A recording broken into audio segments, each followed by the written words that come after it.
শিলিগুড়িতে মুখ্যমন্ত্রী শিল্প সম্মেলন করেছেন।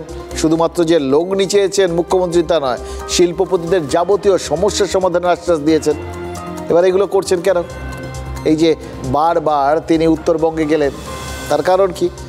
কারণ তিনি জানেন যে 2019-এ উত্তরবঙ্গে বিজেপি যে অকল্পনীয় ফলাফল করেছিল, সেই ম্যাজিক 2024-এর লোকসভা ভোটে কিছুটা হলেও ফিকে হয়েছে। উত্তরবঙ্গে এখন 6টা লোকসভা বিজেপির দখলে, আর তৃণমূলের কাছে আছে কোচবিহার, আর মালদা দক্ষিণ রয়েছে কংগ্রেসের দখলে। মানে লোকসভা ভোটের ফলাফলের নিরিখে বিধানসভাগতভাবে বিজেপির সঙ্গে সমানে এখন টক্কর দিচ্ছে তৃণমূল। উত্তরবঙ্গের 24টা বিধানসভায় যদি বিজেপি এগিয়ে থাকে, তাহলে 21টা বিধানসভায় এগিয়ে রয়েছে তৃণমূল। কংগ্রেসের অ্যাডভান্টেজ রয়েছে 4টে বিধানসভা এলাকায়। মানে এ তো গেল খাতায় কলমে হিসেব, কিন্তু ইঙ্গিত আছে, একটা সম্ভাবনা আছে। সেই সম্ভাবনার চাষ করতে উত্তরবঙ্গে গেছেন মুখ্যমন্ত্রী।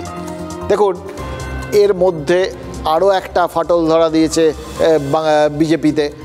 বিজেপি ছেড়ে তৃণমূলে যোগ দিয়েছেন জন বার্লা, আর তার দলবদলের পর উত্তরবঙ্গ চা বলয়ের সমীকরণটাকে জাস্ট বদলে দেওয়ার স্বপ্ন দেখছে তৃণমূল।